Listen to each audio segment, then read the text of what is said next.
Should the LGBT be inclusive of bestiality? Probably not. It's an interesting question. I guess personally, I don't believe that. How about other people, though?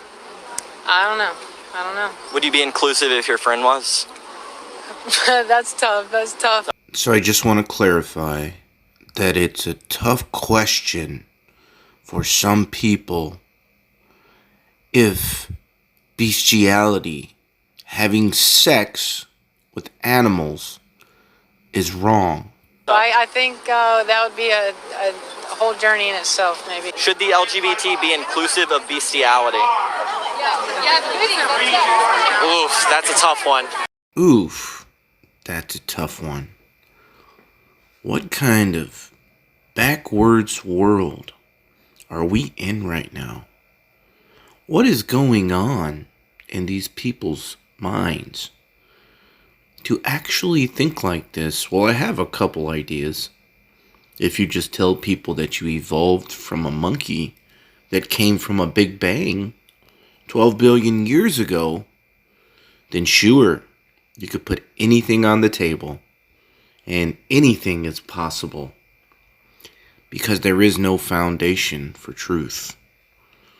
This is where we're at, and this was caused not by bad teaching in the churches, but by lies in the schools, people.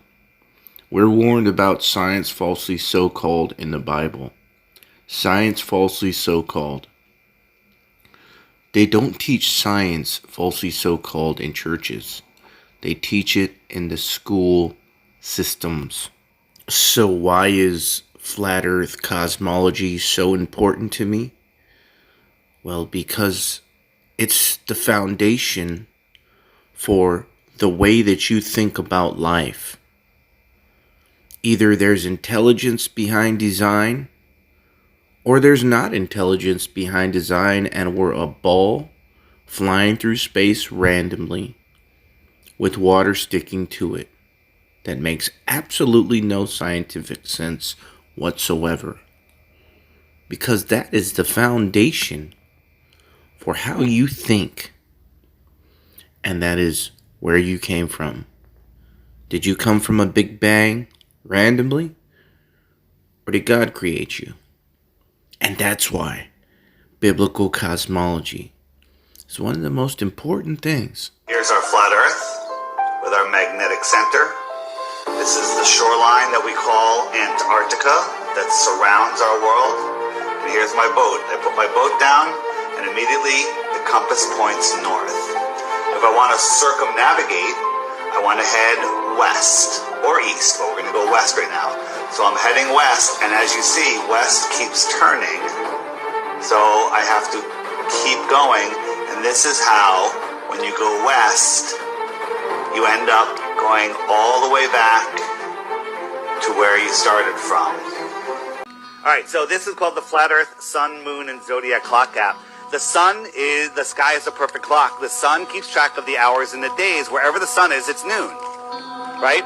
The sun will lap the moon every 28 days. So if I speed it up, you'll see that the sun is going to catch up to the moon. The moon, its phases and its position keep track of the weeks and the months. There used to be 13 months of 28 days, but they hijacked that from us also, right? Slow it down, turn on the stars. The stars are spinning the same way from east to west, no matter where you are on Earth. And the stars are going slightly faster than the sun, to where the point where is they'll lap the sun once every 365 days. So right now, the sun is fading back into this constellation. Next month, it'll be in Capricorn.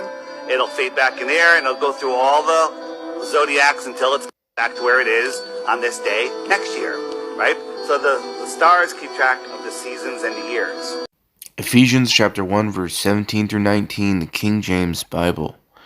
That the God of our Lord Jesus Christ, the Father of glory, may give unto you the spirit of wisdom and revelation in the knowledge of him, the eyes of your understanding being enlightened, that ye may know what is the hope of his calling, and what the riches of the glory of his inheritance in the saints, And what is the exceeding greatness of his power to usward who believe, according to the working of his mighty power?